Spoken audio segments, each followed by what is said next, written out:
Weather Rate certified 10 years in a row.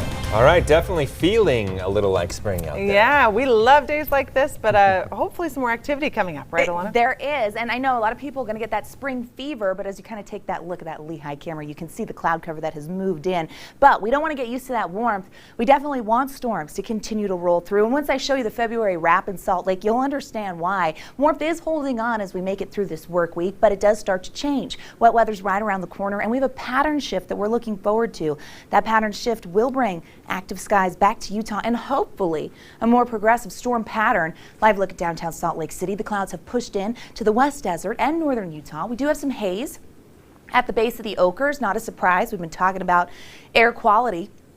As we look at February in Salt Lake City, you can see the stats, and they really speak for themselves. We've got more than an inch deficit in precipitation. We knew February was dry, but did you know we only got half of the expected snow we typically do? It was the third driest February on record for Salt Lake. It's a big deal, especially considering that January wasn't good either. As we look at the precipitation map here, the calendar kind of shows you that last week is when we started to pick up a little bit of moisture, but January and February now going down in the record books as the driest ever in Salt Lake for those 2 months combined. So we need a storm is basically where we are. We've been saying that a lot through the winter, and that's going to continue. Right now, though, with that ridge of high pressure, hard to get wet weather. We get dry conditions with clouds pushing into the West Desert and northern Utah, which you saw on the camera as we look towards Lehigh. So through the central portion of the state, we're going to see that cloud cover. 40s and 50s. Right now, as you're stepping out, that's really mild. Typically this time of year, we top out at 50 degrees in Salt Lake. We've got 40s and 50s in eastern Utah, 56 in Cedar, and low 70s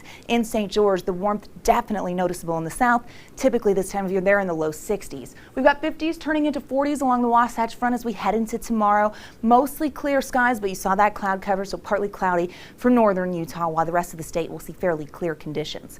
All right, air quality into tomorrow. The same areas that are dealing with it today deal with it tomorrow, but we will see the winds picking up, and we know that this will change as we near the end of the week. Mostly clear skies into tonight, warming trend for tomorrow with plenty of sunshine. The warmth today, we're going to amp it up about 5 more degrees as we head into tomorrow. By Thursday, the breeze is going to start to pick up, and you notice how the map changes as you look towards the edge of your screen because wet weather starts to approach. Now, we won't see it Thursday, but here's the setup. It's going to be in the west with 2 areas of low pressure, and that's going to bring in rain and snow potential for the Beehive State. This does include southern Utah, and you can see with 2 areas of low pressure exactly why. 50s and 60s for tomorrow on the eastern side of Utah and on the I-15 corridor. Low 60s, mid 70 potential down there in Washington County. It's going to be warm and sunny. It's going to be a beautiful day tomorrow, but we want that moisture. And it's coming. Notice it on the 7-day. Here in Washington County, we get that rain by Friday. Temperatures take a tumble back into the 50s, so cooler air arrives statewide.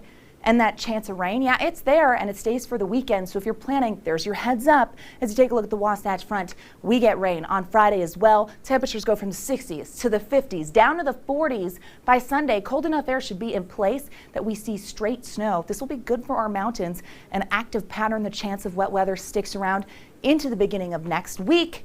And hopefully storms continue to roll on through, especially after we looked at those February statistics. Glenn, Emily, over to you. We're hoping